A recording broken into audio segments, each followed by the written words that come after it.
Messieurs, dames, bonjour. Merci de nous être fidèles sur EDEM TV officiel. Bienvenue dans votre émission La Table d'analyse. Nous sommes très honorés de vous avoir. Nous sommes très honorés de discuter, de parler de vous et de vous informer comme c'est déjà pour nous l'habitude de pouvoir parler avec vous, de vous informer exactement de ce qui se passe en République démocratique du Congo.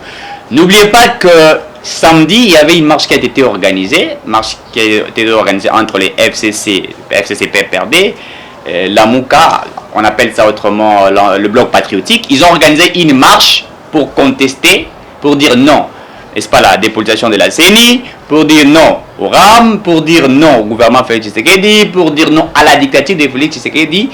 Et ils ont fait la marche, ils ont marché, ils ont revendiqué leurs droits, ils ont dit qu'ils voudraient que Félix Tshisekedi quitte les pouvoirs et que M. Kabila devienne encore président de la République démocratique du Congo. Au-delà de ça, la deuxième thématique, nous parlerons certainement de ce qui a été comme communiqué, n'est-ce pas, de Paul Kagame, qui voudrait, n'est-ce pas, octroyer ou donner aux Congolais sinistrés de l'éruption volcanique à l'est de la République, de maisons, construire des maisons. Il y a une somme qui est sortie à peu près de 30 millions de dollars. Nous avons été informés par ça. Nous allons essayer de discuter de toutes ces thématiques. Mais nous allons discuter de toutes ces thématiques avec un invité que vous connaissez toujours, que vous aimez toujours, M. Cédric Moudianto. Avec lui, nous allons analyser sur toutes ces thématiques. Restez avec nous jusqu'à la fin. M. Cédric, bonjour. Bonjour. Comment vous allez? Tout doux. La marche organisée par le Bloc patriotique, dans mon plein Anzela, les gens ont marché. Il a plu, mais motivé. Dire non à la dictature de Félix Tshisekedi. Tshisekedi est-il devenu aujourd'hui un dictateur? Mais il y a la contradiction déjà. La question que vous posez, sinon alors la question qu'ils ont posée, a directement rencontré une contradiction. Parce que vous avez vu qu'ils ont parlé. Déjà, il faut signaler que le bloc dit patriotique, chaque composante avait sa thématique. L'organisateur, c'est-à-dire l'Église catholique, non, il faut nuancer, pas l'Église catholique, mais une poignée des évêques, c'est pas moi, d'archevêques au sein de l'Église, incapables de surmonter leur haine devenue viscérale, ont oublié le combat de l'Église aux côtés du peuple hier, et pour des intérêts non autrement identifiés, ils se sont rapprochés encore de ceux qu'ils ont combattus hier. Alors, vous verrez que la thématique de ces organisateurs, j'ai cité l'Église, n'est-ce pas, catholique et puis protestante, ils ont parlé de la dénonciation du processus de désignation de Kadima. Ça, c'est l'Église. La Mouka vous apporte une thématique, dépolitisation de la CENI. Le FCC vient avec une autre thématique, dérive dictatoriale. On ne sait même pas pourquoi ils marchaient. Déjà, eux-mêmes n'étaient pas d'accord sur leur thématique. Ils ne savaient pas pourquoi ils marchaient. Vous savez maintenant la sanction. J'en viens. Nous avons commencé ce combat dans ce pays pour dire que le destin d'un peuple est défini par lui-même. Et puisque hier, nous étions effectivement dans un état dictatorial et tyrannique, le peuple s'était mobilisé. D'abord derrière un combat tracé par les pères fondateurs de la démocratie, cheminé par le feu Dr Étienne Tshisekedi Mulumba avec l'UDPS, et jusqu'à l'alternance après la mort d'Étienne Tshisekedi, paix à son âme, cette fois-ci relayé par le président de la République, Félix Antoine Tshisekedi Tshilombo, qui a bénéficié de la confiance du peuple congolais au regard du combat de son père, porté bien entendu par l'UDPS. Nous avons vu les grandes mobilisations organisées dans ce pays pour dire non à la succession des régimes dictatoriaux. Il y en a eu la Deuxième République avec Maréchal Mobutu. Nous sommes entrés dans une autre dictature, cette fois-ci peut-être plus grave que celle de Mobutu, avec Joseph Kabila. L'expression du peuple face à cette dictature, c'était la mobilisation générale. Même quand l'Église catholique, avec le CLC, s'est jointe au peuple pour accompagner son combat, vous avez vu que toutes les fois qu'il y avait manifestation, c'était effectivement l'expression de la démocratie. C'est quoi l'expression de la démocratie? Dans l'expression de la démocratie, nous voyons la majorité. Dans la démocratie, c'est la voix de la majorité. On ne peut pas prendre un peuple pour un dupe qu'on manipulerait derrière en 2018 avec l'alternance que nous avons pour la première fois connue. Nous avons lutté bien avec Martin Fayulu qui certainement avait des agendas cachés, qui était en train de se rechercher pour devenir ce qu'il croit être devenu, mais au moins pour avoir pris part à tout ce que nous avons eu comme combat dans ce pays, il sait c'est quoi mobiliser un peuple. Toutes les fois que les appels étaient lancés pour mobiliser ce peuple, c'était sur toute l'étendue du territoire national et dans tous les coins et recoins. Écoutez, l'Église catholique, pourquoi j'ai dit une poignée? L'Église catholique, on nous dit qu'à travers la République, mieux dans les provinces, est mieux implantée qu'ici à Kinshasa. Ça veut dire l'Église majoritaire dans les provinces, c'est l'Église catholique. Le cardinal Ambongo récemment, face au président Brazzavillois, il avait même dit que l'Église catholique représentait 90% de la population. Partons de l'hypothèse qu'il avait raison. Faisons semblant de lui donner raison. Au côté de l'Église catholique, il y avait l'Église protestante qui, elle aussi, vous dira la même chose. Vous avez maintenant à côté deux blocs politiques. D'un côté, le FCC qui est supposé aussi être national. Vous avez aussi la Mouka dont le ténor s'est dit d'ailleurs avoir gagné les élections, c'est-à-dire représenter sur l'étendue du territoire. Si nous restons dans cette hypothèse, comparativement à la marche que nous avons vue, dans le retour du président Félix, c'est un échec criant parce que on aurait dû voir ce qu'on avait vu autrefois lorsque nous mobilisions. Laissez-moi parler de cette marche dans toutes ses facettes. Ce que nous vivions hier quand nous mobilisions avec les CLC, lorsque Rossi Mukendi mourut, lorsque Thérèse Kapangala mourut et bien d'autres Congolais, nous voyons la mobilisation totale et générale du peuple congolais. Mais l'on nous a parlé de 90% de la population, on nous a parlé des présidents élus, on nous a parlé de machin truc, mais nous avons vu moins de 10 000 Congolais à Kinshasa. Mais vous n'avez pas tenu compte de la pluie puisqu'il a plu ces jours-là. Nous avons organisé, ça a quand même détruit certaines choses. Quand le peuple se lève face à son destin, il n'y a rien qui peut lui empêcher de s'exprimer, encore moins la pluie. Le destin d'un peuple, il le sait, c'est l'avenir même de ses enfants. Mais nous avons vu ce qui s'est passé à Kinshasa. Ça veut dire, même les fidèles catholiques, conscients, puisque l'église est marge de la société. Tout à fait. L'église, c'est un endroit où nous allons pour des raisons de religion, rencontrer Dieu. Ça n'a rien à voir avec les opinions politiques. Les pasteurs ne peuvent pas imposer à un peuple au-delà de la religion une opinion politique. Vous avez vu que le peuple congolais, quand nous vous avons toujours dit ici que le peuple est devenu tellement mature, il y en a quelques défaitistes qui pensent que nous mentons, que nous trompons ou encore que nous faisons de la politique. La preuve a été faite. Les 90% chantés par le cardinal Ambongo. Les autres ont parlé de machin truc président élu et tout ce que vous savez. Voilà les résultats. Seuls quelques individus à Kinshasa ont marché. Et pourtant, on est en train de revendiquer ici un sujet qui conditionnerait l'avenir du pays. L'avenir du pays, ce n'est pas l'avenir de la ville de Kinshasa. C'est plus de 100 millions de Congolais à travers la République. Donc pour vous, la marche des verts, c'est que sur le plan statistique, nous savons c'est quoi un échantillon. Et quand est-ce qu'un échantillon est dit représentatif? Très bien. Et ce que vous avez vu à Kinshasa, dans une ville où il y a plus de 12 millions d'habitants, et que vous avez moins de 5, même aussi du peuple quinois, mais également des fidèles de l'église catholique qui ont déjà scellé leur destin à travers ce qu'ils avaient fait en 2018 comme décision pour l'avenir de ce pays. Maintenant, écoutez, pour répondre à votre question, le président de la République, Félix Tshisekedi, est-il devenu dictateur? Mais écoutez... Il est traité d'être un dictateur. Ils ont dit dictateur. Moi, j'ai vu dans ce pays... D'ailleurs, c'est une honte. L'église catholique m'a fait là. Non, j'ai pleuré ce jour-là. Moi, j'étais en deuil. Parce que nous voyons comment nous nous mobilisions avec l'église catholique pour dire non à la dictature. À la dictature qui nous était imposée avec Joseph Kabila. Nous avons vu Rossi Mukendi mourir dans une église. Nous avons vu Thérèse Gapangala mourir, aspirante religieuse, dans une église. Nous avons vu les enfants âgés d'1 minute à 2 semaines, dans une maternité, mourir puisqu'on a largué des gaz lacrymogènes. Tout à fait. Alors, comment vous appelez ça?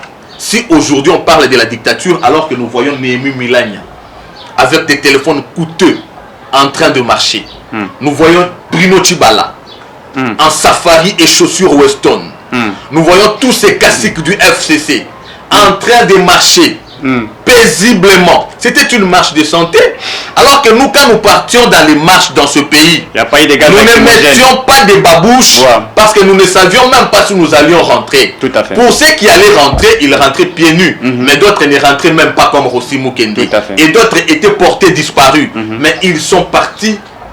Ils sont rentrés, mais avant de rentrer même, ils sont passés par les débits de boissons. Et vous voyez, quand nous marchions, nous, il y avait toujours un bilan. Combien d'enlevés, combien de blessés, combien de tués, combien de... Ainsi, le bilan était toujours catastrophique. Vous aviez après ça les bilans des organisations de la société civile, vous avez Human Rights Watch, il y a eu même des sanctions. Tout à fait. Les sanctions étaient la consécration d'une dictature qui s'était installée dans ce pays. Si on peut remonter le temps, nous avons vu Joseph Kabila descendre en 2011 à l'aéroport international d'Ndjili, où l'on fusillait les partisans d'Etienne Tshisekedi et le premier ministre Mozito, Adolphe Mozito, aujourd'hui, qui dit aussi lutter contre la dictature. Lui qui a pris part, il a vu comment les partisans d'Etienne Tshisekedi, c'est-à-dire le peuple congolais, se faisaient fusiller, se faisaient tirer à bout portant et à balles réelles par le régime que lui avait soutenu. Joseph Kabila, à l'époque président de la République. On nous parle aujourd'hui de la dictature quand la marche de l'opposition est retransmise sur la chaîne nationale. Je ne sais pas quel sens ou encore il faudrait alors que nous cherchions nos dictionnaires pour trouver vraiment le sens du mot dictature. Les gens devaient avoir honte. Non, mais l'ère dictature, ils disent que au niveau de la CENI, vous avez pris concrètement la CENI. Au niveau de la Cour constitutionnelle, elle est maintenant la vôtre. Vous voulez organiser des élections pour que Tshisekedi devienne encore président de la République. Il n'y a pas eu de la démocratie. Mon cher, je n'ai pas fini. On ne peut pas prendre les noms de ceux qui ont écrit l'histoire de ce pays à l'encre de leur sang comme thématique politique pour se faire un poids politique. Tout à fait. Il y a une famille qui à chaque fois entend parler de Rossi Mukendi sera toujours en deuil. C'est vaillant. Il était jeune. Il avait droit de vivre. Il n'avait pas péché. Son seul péché était de dire non à la dictature. Très bien. Il est parti. Il mérite un respect. Il mérite le respect de tous les Congolais. Mais quand je vois ceux qui organisaient hier ces marches, aux côtés des bourreaux de Rossi Mukendi, d'autres ont porté des chemises estampillées Rossi Mukendi. Hervé Diakessé. Je vous dis, c'est une insulte à la mémoire de cet héros. C'est une insulte à la mémoire du combat de la démocratie de ce pays. C'est une insulte à l'Église en général, quand nous savons que c'est l'Église qui était à la base de cette organisation. Organisation avec les bourreaux des Congolais, avec ceux qui ont calciné les Congolais dans une pièce enfermée. Non, c'est sadique. C'est vraiment sadique. Il n'y a rien de plus sadique que ça. C'est un mépris, c'est du sarcasme qu'on ne peut jamais tolérer. Ce peuple mérite un respect. C'est qu'a fait l'Église catholique. C'est qu'a fait l'évêque, puisqu'il s'agit bien de lui. Il y a nécessité, puisqu'il n'est jamais tard de mieux faire, de présenter ses excuses au peuple congolais. Parce que c'est une honte pour l'Église universelle. Parce que quand nous parlons ici de l'Église, nous ne faisons pas allusion à l'Église catholique universelle. Nous faisons allusion à l'Église catholique, même pas sur le plan national, mais sur le plan de Kinshasa, où il y a quelques individus qui veulent instrumentaliser l'Église du Christ.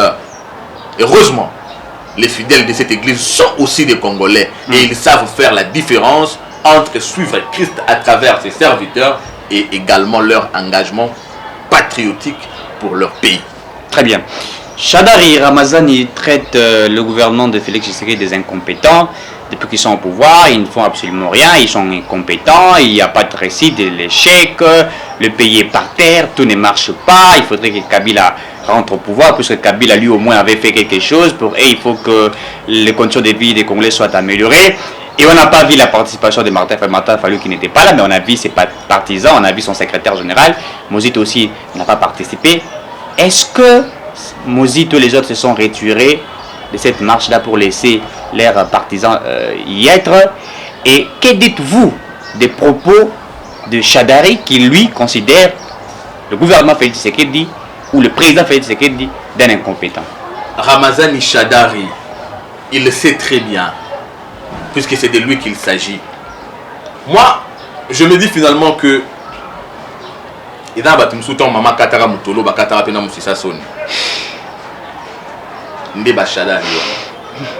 nous avons vu les limites de ces messieurs sur le plan de la moralité, sur le plan de l'éducation, du civisme. À l'époque où nous étudions, lui a étudié avant nous, il y avait un cours qu'on appelait SM.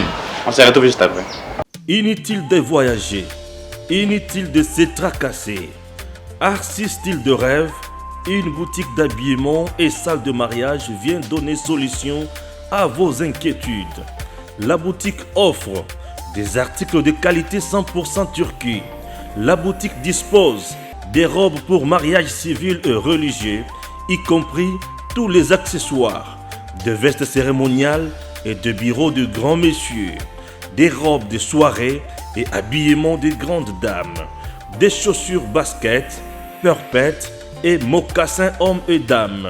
Arcis Style de Rêve n'a pas oublié l'habillement des tout petits de 2 ans à 16 ans. Arcis Style de Rêve livre également dans toutes les provinces de la République démocratique du Congo. Arcis Style de Rêve a des chemises de classe et tenues de conférences. Comment retrouver la boutique Arcis Style de Rêve? Elle est située sur la 8e rue Limité Industrielle, plus précisément en face du ministère Amen, sur Facebook. Arcis Style de Rêve, sur WhatsApp 081 198 83 11 09 95 99 00 96. Arcis Style de Rêve, c'est la réalité dans le monde de la SAP. Arcis Style de Rêve, c'est la classe. Emmanuel Ramazani Shadari vous a dit dans ce pays, ceux qui bafingi yo mama na yo zongisa mama na yo. Une personne comme ça devait se taire à jamais. Vous ne pouvez même plus parler. On ne peut plus aujourd'hui nous présenter une personne comme celle-là, comme acteur politique. Parce que la politique sous-tend d'abord la moralité. La politique, c'est la gestion de la cité. Vous voulez gérer quoi? Vous voulez gérer quelle cité quand vous prétendez aussi être compétent, alors que déjà sur le plan de l'éducation de base, vous êtes nul. Vous êtes nul. Lui, il devait se taire. Mais parlant de l'incompétence, vous savez, toutes ces personnes qui ont marché là, si seulement on essayait de fouiner dans le passé, ils seraient tous à Makala. Comment ils seraient? Tous ils seront à Makala. Ou seulement aujourd'hui, si Jules Alingeti s'est dit, bon, écoutez, nous allons maintenant procéder par un contrôle. Chacun doit répondre de sa gestion. Mon frère, il n'allait même pas marcher. Il y en a qui seraient en exil, il y en a qui seraient à Makala. Ils vont dire que c'est une chasse. Alors je vous dis pourquoi ils seraient là-bas. Eux qui sont compétents. Mais avec la compétence de Ramazani Shadari, lui il a été vice-premier ministre, ministre de l'Intérieur. C'est pendant son époque, comme vice-premier ministre, qu'il y a eu 2 experts de l'ONU qui ont été tués là-bas. L'insécurité, n'en parlons pas. Est-ce qu'il peut nous parler du phénomène Kamona Sapou, le compétent Shadari? Lui déjà au PPRD qui donnait des pays, mais finalement les gens oublient que on peut tout éviter, mais l'histoire c'est un rétroviseur. On ne peut jamais éviter l'histoire parce que chacun est rattrapé par ce qu'il a fait par le passé. Ramazani Shadari En tout cas, je pense que vous avez même tiré attention à ce qu'il a dit. Mais les gens, les Congolais... Mais il veut que Kabila rentre au pouvoir. Non, mais même Kabila sait que c'est une distraction. Kabila lui-même... Quand j'ai dit Kabila sait que c'est une distraction, ça veut dire que Kabila se moque même de Martin Fayoulou. Puisqu'ici, il faut signaler que Martin Fayoulou a rallié Kabila. Donc c'est un ralliement. Et les informations à notre possession, selon la dernière réunion de cette coalition-là, c'était le FCC qui devait prendre les flambeaux. C'est bien pour ça que vous avez vu Martin Fayoulou et Mouzitou ne sont pas venus, puisqu'il fallait que c'est lui qui prendrait la parole au point de chute, soit quelqu'un du FCC qui a même été fait. C'était Chanel. Okay. Alors, humilié, Fayoulou n'avait pas de prétexte à donner à sa base. Il s'est carrément retiré. Il a refusé de participer. Il a refusé de participer puisque c'est juste une entente. Bon, vous avez déjà accepté de rallier Joseph Kabila. Le ralliement a commencé il y a longtemps. Ils ont tenté avec les réformes, notamment judiciaires. Non, tout ça, on a tenté de manipuler. Il y a un journaliste qui avait même dit qu'il avait été contacté des États-Unis. Ouais. Mais ça n'a pas marché puisque le chef de l'État, c'est un légaliste et il savait ce qu'il faisait. Maintenant, il fallait trouver comment faire les blocs. Et puisqu'ils ont besoin d'argent, et l'autre, il a de l'argent à mettre, n'est-ce pas? Il a mis de l'argent. Et quand la main qui donne, c'est celle qui dirige. Quand il met de l'argent, il dit, bon, puisque j'ai mis de l'argent, c'est moi qui... Mais Fayoulou a contribué qu'à 1000 $, sur nous. Non, moi, ça, c'est ce que vous avez appris. Je vous donne l'information. Alors, puisque c'est moi qui ai donné l'argent, alors c'est moi qui prends les rênes du pouvoir de cette organisation. Ce sont mes représentants qui vont prendre la parole. Vous voyez, objet de fuite de ces deux caciques de la Mouka. Mais écoutez, rentrons un peu en arrière. Il y a des vidéos, si vous voulez, je vous en donne ici. Où Martin Fayoulou vous dit, je peux vous les... Dans un point de presse, au cours d'un point de presse, disais-je. Je peux vous le répéter même 1000 fois. Joseph Kabila est venu avec une mission de balkaniser ce pays. J'ai la vidéo. S'il veut qu'il aille porter plainte, moi j'amène l'élément. Joseph Kabila est venu pour balkaniser ce pays. Maintenant, aujourd'hui, Martin Fayoulou rejoint le projet de balkanisation? Ou bien c'est Joseph Kabila qui s'est converti? Je ne sais pas si on peut répondre à cette question. La politique est dynamique. Dynamique. Ouais. Non, c'est du peuple qu'on se fout. C'est Martin Fayoulou qui rallie le projet de balkanisation, ou bien c'est Joseph Kabila qui s'est converti. Et le même Martin Fayoulou vous disait, moi je n'ai rien contre Félix Tshisekedi. S'il se détache de Kabila, moi et lui on va marcher ensemble. Et pourtant il avait besoin de rapprocher Kabila. Félix Tshisekedi se détache de Kabila, il saute sur le morceau. Voilà Martin Fayoulou. Je vous ai toujours dit, ces messieurs-là représentent l'incohérence politique. C'est la référence de l'incohérence politique. Mais c'est des fils d'Etienne Tshisekedi. Non, arrêtez. Non, il ne faut pas dire ça. Je voudrais qu'on respecte Etienne Tshisekedi. Très bien. Il a formé et il a sérieusement formé. L'exemple, son fils est là. Vous avez vu la démarche? La démocratie au sens réel et strict du mot. L'opposition sans thématique. L'opposition qui commence à chercher à faire des raccordements frauduleux, à courir derrière des titres de chansons de jeunes. C'est ça la manipulation politicienne.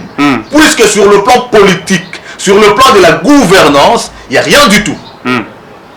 Sur le plan des leçons de la démocratie, la preuve a été faite par le fils d'Etienne Tshisekedi. Alors quand vous parlez d'Etienne Tshisekedi, Etienne Tshisekedi c'était un individu, c'était une école et c'était un système. Vous voyez, il faudrait bien qu'on parle de ces noms avec bien d'égard. Tous ceux qu'il a formés, comment pouvait-il sortir de la constance une telle incohérence comme Martin Fayoulou?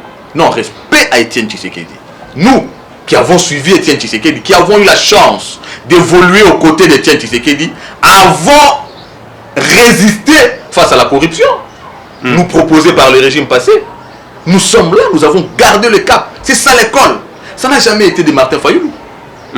Il vous a fait élire Kimbuta. Après 2011, il est allé légitimer les institutions issues des hold-up électorales. Jean-Val lui a ouvert la porte, il est revenu. Il a fait son coup à Genève. Ça, c'est Martin Fayoulou. L'incohérence dans l'âme. Vous voyez? Alors, il ne faudrait plus qu'on parle de Tshisekedi que vous parliez de lui. Ici, vous voyez qu'il a rallié Joseph Kabila, mais pour rien du tout. Et il se fera humilier là-bas, puisque Joseph Kabila aussi, sachant bien qu'il ne va plus retourner dans les affaires, mais il a ces gens. Il a une organisation.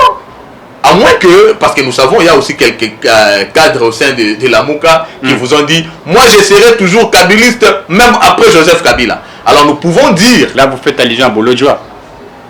Vous avez cité les noms, moi je n'ai cité aucun nom, mais il avait dit, je serai toujours kabiliste, joséphiste en plus. Il a précisé, même après Joseph Kabila. Nous pouvons donc conclure que la Mouka, c'est juste une caisse de résonance du FCC. Il pouvait bien faire semblant par le passé, mais c'était devenu impossible face à la machine mise en phase, face au peuple en bloc, puisqu'il faut faire la différence entre le bloc dit patriotique et l'union sacrée. L'union sacrée, c'est le peuple réuni. Le peuple congolais réuni, portant une vision, portant un individu, Félix Tshisekedi. Le bloc dit patriotique, ce sont les individus et les organisations politiques. Ça n'a rien à voir. Ils peuvent être une panoplie, mais vide justement. Il y a un grand vide à l'intérieur et le peuple est en face. Puisque ils pensent être un bloc patriotique, raison de plus. Ils doivent carrément cesser leurs prétextes, puisque tout ce qui s'est fait là, ce sont des prétextes. Puisqu'ils sont convaincus de leur force de mobilisation, de leur force populaire, raison de plus, allons aux élections. Allons aux élections. Il n'y a jamais eu une disposition légale qui consacre la CENI comme un organe politique. Il n'y en a pas eu. Nous ne sommes pas aux premières élections. Martin Fayoulou est député national et il n'en est pas à la première fois. Il a été député provincial, député national, député national. Avec la même CENI qui se compose de la même manière. Là, ce n'était pas politique. Elle est devenue politique seulement aujourd'hui. Elle aurait été politique. La thématique principale de la convocation de cette marche-là par l'Église n'était même pas la dépolitisation de la CENI. Les autres là sont venus avec les dérives dictatoriales. Donc je vous dis déjà qu'ils sont divisés. Ils sont divisés même sur le sens de ce qui les met ensemble et le peuple les observe.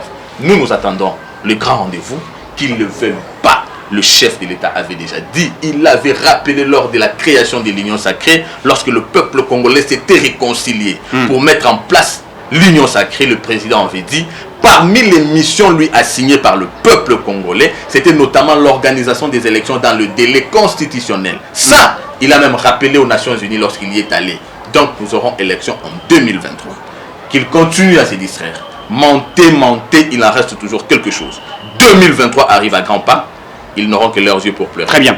Lors de cette marche, on a vu la Mouka, Lisanga Bonganga qui est dans la Mouka, qui parlait, qui demandait qu'il y ait un dialogue où les acteurs politiques doivent trouver exactement des solutions. Il parle de solutions du peuple, il parle pour l'organisation des élections, il parle sur le social du peuple congolais. De l'autre côté, je venais récemment de le dire, Chadari qui traitait le chef de l'État d'un incompétent. Vous parlez de Lisanga Bonganga, je réponds directement. Oui, mais il a parlé d'un dialogue. Lisanga Bonganga tel qu'il est là, il suffit que le pouvoir lui propose un poste de bourgmestre, il quitte cette histoire. Pardon?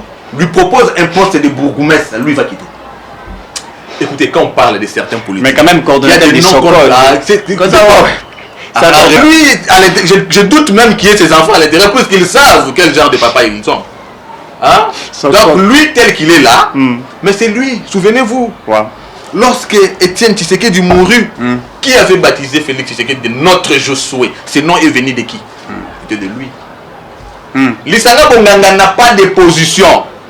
Lisanga Bonganga, c'est la crise qu'il a eue avec Martin Fayoulou lorsque Martin lui joua le coup avec cette histoire de FAC. Force acquise au changement. Dont il était coordonnateur. Et Martin Fayoulou lui fit un coup dans cette histoire-là. Ils ne sont pas ensemble. Aussi, Lisanga Bonganga n'a pas d'idéal politique. Il est partout. Avec Bemba. Non, lui, c'est un papillon. Non, même toi maintenant, nous pouvons nous deux mettre en place une structure politique. Dès que nous lui proposons, c'est toi qui seras quoi. Il viendra.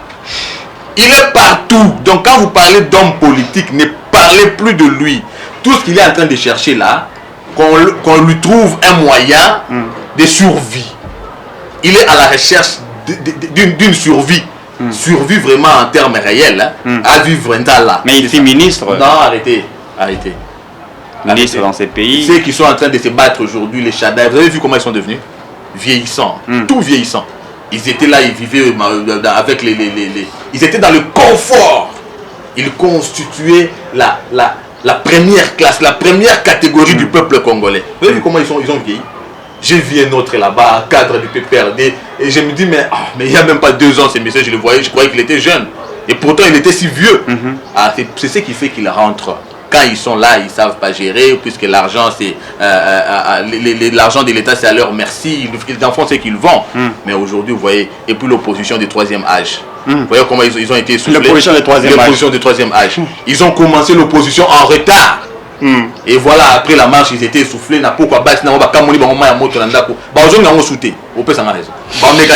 Très bien.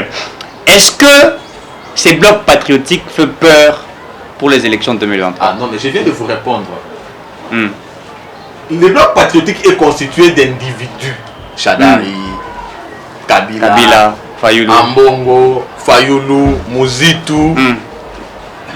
Et puis quoi? Le peuple congolais a donné une réponse. Le peuple quinois, le chef de l'État rentrant de son périple euro-asiatique avec un succès diplomatique inédit. Le peuple s'est amassé le long du boulevard ou encore de l'artère qu'a pris le cortège présidentiel pour accueillir le chef. Et c'était une élection avant l'élection. Le peuple a dit, nous venons t'accueillir, mais aussi te passer le message, c'est toi notre président. C'est toi que nous avons choisi. C'est toi qui nous sors du gouffre. C'est toi qui donne, qui redonne de la valeur à l'identité congolaise. Nous avions perdu le prestige. Ou encore notre prestige avait perdu la fierté que le chef de l'État est en train de coudre des mains. Il est en train de faire un travail diplomatique qui puisse remettre la RDC, le Congo, dans les concerts des nations. Le président a remis la RDC sur la table des nations dirigeantes du monde. Vous voulez qu'on donne quoi de plus? Il ne suffit pas d'amener un discours de diabolisation, apporter les faits. Mais ils disent que le peuple est enflammé. Le peuple est enflammé depuis que vous avez promis, comment on appelle ça, baisse de denrées alimentaires, ça pose problème. Le peuple ne mange pas, le peuple n'a pas de travail, il n'y a pas d'emploi. Vous avez parlé de l'augmentation des réserves de change, mais il n'y a pas de l'impact. Le taux de dollar est toujours élevé. Ils disent que c'est des échecs. J'ai vu le peuple congolais fuir ce pays, aller chercher à manger à Brazzaville, où il s'est fait humilier. Nos sœurs ont été humiliées. Nous avions l'émotion de regarder cette image-là. Nos sœurs étaient humiliées. Ils n'avaient plus de dignité. Ils partaient seulement pour un pain. Ils s'est donné pour un morceau de savon. C'était ça le social. Kabila a baptisé même une année ici d'année de social.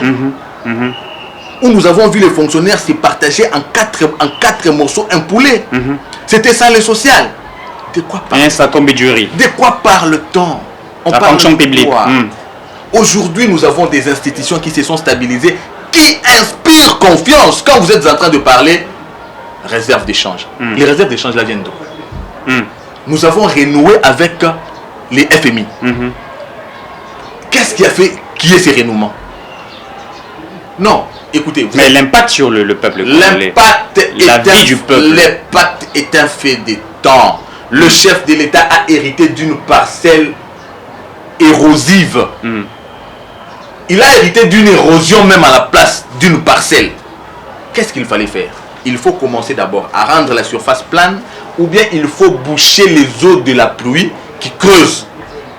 La sagesse voudrait qu'on commence par empêcher les eaux qui viennent creuser. Et ce fait. Et les autres, c'était quoi? Vous êtes un pays riche, on vous rappelle chaque jour, RDC scandale géologique. RDC pays riche, mais il y a des gens qui ont détourné les tuyaux. Les recettes ne passent plus au trésor public, ça passe directement dans leur chambre. Alors vous avez un bassin ici, vous avez mis, vous attendez de l'eau, mais là-bas il y a des trous partout. Vous attendez quoi? Le travail qu'il fallait faire, il faut que l'eau reste ici, parce que c'est cette eau qui doit être redistribuée.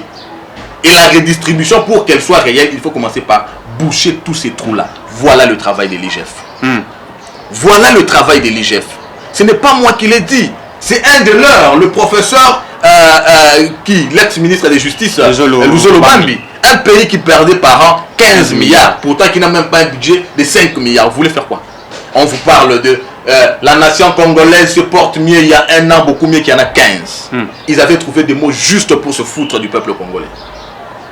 Un peuple qui dort affamé, mais vous lui dites que la nation se porte mieux il y a un an, beaucoup mieux qu'il y en a 15.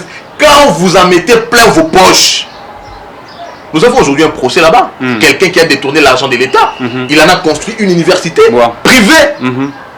Et lui aussi va parler d'incompétence. Parce qu'il est du même régime que ceux qui sont en train de parler aujourd'hui. C'est seulement au nom du pardon qu'on doit commencer à accepter tout. Sommes-nous devenus idiots puisque nous acceptons au moins que ceux qui devaient être en prison soient avec nous au nom du pardon. Alors au lieu qu'ils se taisent, qu'ils acceptent notre pardon, ils commencent maintenant à jouer à l'arrogance. Mais non, non. Les institutions du pays sont là. La justice peut faire son travail. Et quand la justice se met à faire son travail, l'autre est là en train de pleurer. Hein? Il est en train de pleurer. Et il ne sait pas à quel sein se vouer, puisqu'il se voit... Vous parlez des caméras. Non, des Matata. Qui lui aussi ira là-bas, l'un de ces 4 matins. Vous voyez? Mais il pouvait aussi lui vous parler parce qu'à chaque fois c'était discours cadrage macroéconomique, machin, tout ça. On vous racontait des histoires. Aujourd'hui, il ne peut plus parler. Et quand je vois l'autre en train de dire incompétence, qu'est-ce qu'il peut dire alors de... C'est lui qui était leur premier ministre. Lui qui était compétent. Où est le projet Boukangalonzo? Le peuple congolais avait attendu combien de ce projet? Puisqu'il avait faim. Mais qu'est-ce qu'on a fait de ce projet? Les gens doivent se taire. Le pays est en train de s'organiser. Le peuple congolais n'est pas dupe. Il voit ce qui s'est fait. Il connaît qui est qui. Il a vu Félix Tshisekedi, comment il se déploie. Comment il n'a même pas le temps pour lui-même. Comment il est sur tous les champs à la fois, en tant que père de la nation, pour ramener un petit sachet aux enfants. Non, les enfants, je sais que la situation est compliquée, mais nous construisons ensemble, comme prônait Étienne Tshisekedi disait, la cogestion du Congo par les Congolais. Il associe les Congolais à cette gestion. Les Congolais qui étaient exclus, qui subissaient la mégestion. Aujourd'hui, le Congolais participe à la gestion, notamment avec l'IGF qui fait le travail de collecter les fonds de l'État et les mettre à la disposition du pays pour la reconstruction de la nation. À ça, il faut être reconnaissant pour dire bravo. Le peuple congolais l'est. Nous sommes convaincus. La réponse a été donnée. À la marche de la Mouka, vous avez vu. La police parle de 4000 personnes. Voilà. Après tout ce que vous êtes en train de dire, vous étiez en train de... Vous croyez que la police vous a dit que quelques 4000 personnes. 4000 personnes. Mais ils ont dit qu'ils vont commencer à projeter des marches en marche. Moi j'ai vu ils vont renverser les pouvoirs. J'ai vu l'UDPS organiser la journée de la base. Une organisation ordinaire. J'ai souligné ordinaire. C'était, vous avez vu non? Pour partir de... Il y a un embouteillage. Pour partir de la 16e rue à la 4e rue, nous avons mis 2 heures de temps. C'était pas facile. C'était seulement une journée ordinaire. Quelques combattants seulement. Et on comptait plus de 4000 personnes. Quelques combattants seulement sont venus écouter le message. Vous avez vu ce qui s'est passé à Limité. Très bien. Mais vous avez vu la coalition. Lamuka, FCC, Ambongo, Chole, Utembi. Ça nous a donné ce que ça a donné là. Alors, soyons sereins. Le Congo est en train de se reconstruire avec un peuple mature, avec un président qui sait ce qu'il fait. Le président de la République n'a pas seulement la mission de Congolais, mais il a aussi l'honneur de son père. Très bien. Qui avait lutté, et cette lutte-là résonne en lui. Très bien, M. Cédric Moudiantou. Avez-vous suivi le procès chez Béa? C'est un procès qui intéresse tous les Congolais. Très bien. Il y a le général Djadjidia qu'on acquise à avoir, la justice a acquis à avoir, on a découvert dans sa concession de personnes enterrées.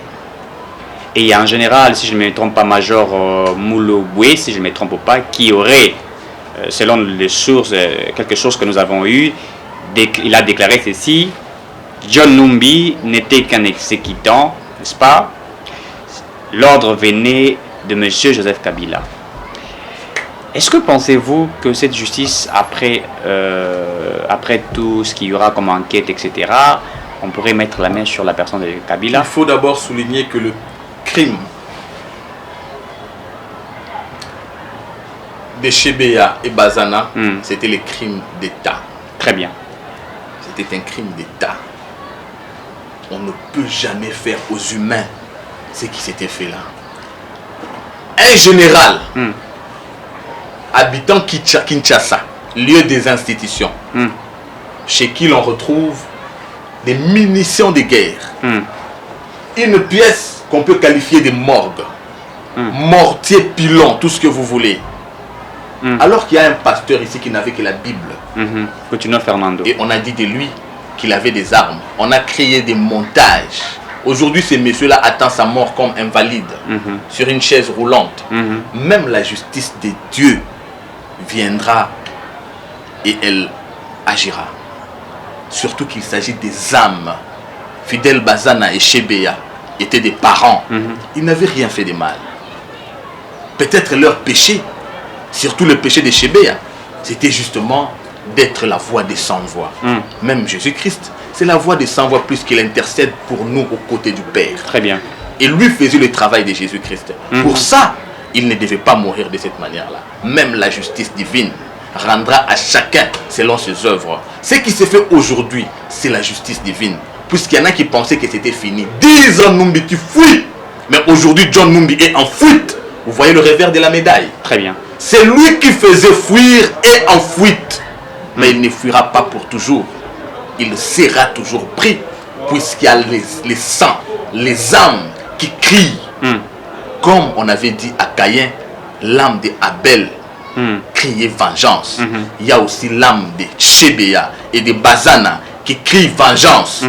Tous ceux qui s'étaient fait derrière, ils peuvent se camoufler. Mais à l'époque, personne ne parlait du général Djadidja. Personne ne citait tous ces noms-là. La vérité a commencé à triompher. Et elle finira totalement par triompher. Et nous savons que John Numbi n'était qu'un arbre qui cache la forêt. Cette forêt-là sera détectée et la main sera mise dessus. Très bien. Nous arrivons presque à la fin de cette émission. La dernière thématique, Paul Kagame met 30 millions de dollars pour construire des maisons aux sinistrés de l'Est de la République. Que dites-vous de ça? Non, excusez-moi de ne pas dire quelque chose puisque je n'ai pas suivi un communiqué officiel. Vous pouvez avoir suivi. Moi, je suis ici pour représenter un parti politique. D'ailleurs, je rappelle, je suis cadre au parti Autre Vision du Congo, parti cher à maître Didier Boudimbo. Autre Vision, pour nous, c'est faire la politique autrement. Très bien. Autrement, c'est aussi ne pas spéculer sur des sujets que vous n'avez pas entendus. Je suis là pour parler politique, pour défendre les idéaux de la République, pour défendre la gouvernance, surtout la bonne gouvernance de Félix Tshisekedi, à laquelle participe Autre Vision du Congo avec le warrior Didier Boudimbo. Je ne voudrais pas ici spéculer sur des sujets que je n'ai pas entendus. C'est pour que vous ayez raison. Je voudrais bien entendre la voix officielle parler quant à ce. Et si il s'avérerait vrai, je ne vois pas la réponse du gouvernement venir après ma réponse. Je voudrais d'abord entendre ce que pense le gouvernement congolais à ce sujet. Et puis nous allons effectivement, tous les Congolais, je sais qu'il y a des opportunistes qui seraient déjà en train de tirer dessus puisqu'ils n'ont plus de sujets, des thématiques politiques à opposer à l'actuel régime. Déjà, Papi Tamba qui a dit que Félix Tshisekedi a vendu je ne m'attaque pas à des personnes déjà surannées, les acteurs politiques surannés. Nous sommes dans la logique de la construction d'une nouvelle génération politique. Ça veut dire ça part de la tête, ça part de la conception. C'est ça, Autre Vision du Congo. Autre Vision du Congo, c'est régénérer la classe politique, créer une classe politique propre et saine qui défend les valeurs, qui prône les valeurs des gouvernances pour un Congo meilleur qu'avait rêvé le docteur Etienne Tshisekedi et que soutient aujourd'hui le président de la République Félix Tshisekedi. Ceux-là sont libres, nous sommes en démocratie, ils peuvent parler, mais c'est une génération surannée. Pour ce qui concerne le Rwanda, on n'empêche pas aux gens de penser du bien des autres. Et quand on vous donne, vous n'êtes pas obligé de prendre à ce sujet. Ce n'est qu'une intention exprimée. Et puis le récepteur, le prétendu récepteur, n'a pas encore dit son mot. Je pense qu'il n'y a pas de débat. À ce niveau, on ne peut pas discuter sur ce qui est imaginaire. Donc ce débat-là n'est pas et non avenu. On est en train de parler des faits. Et les faits sont ceux que nous venons de parler ici. Tout en appelant le peuple congolais à la maturité, à rester focus vers les élections de 2023, car nous avons encore une page à écrire pour ce pays, et cette page nous l'écrirons avec le président Félix Tshisekedi qui pour le moment est en train de produire tout ce que nous avons attendu de lui, et nous sommes dans le banc pour avoir un Congo plus beau qu'avant. Merci beaucoup, merci M. Cédric Moudiantou. Mesdames, Mesdemoiselles et Messieurs, nous sommes arrivés à la fin de cette émission. Merci à M. Jean-Pierre qui a été derrière la caméra. Merci à l'équipe EDEM TV officielle. Nous nous retrouvons certainement après.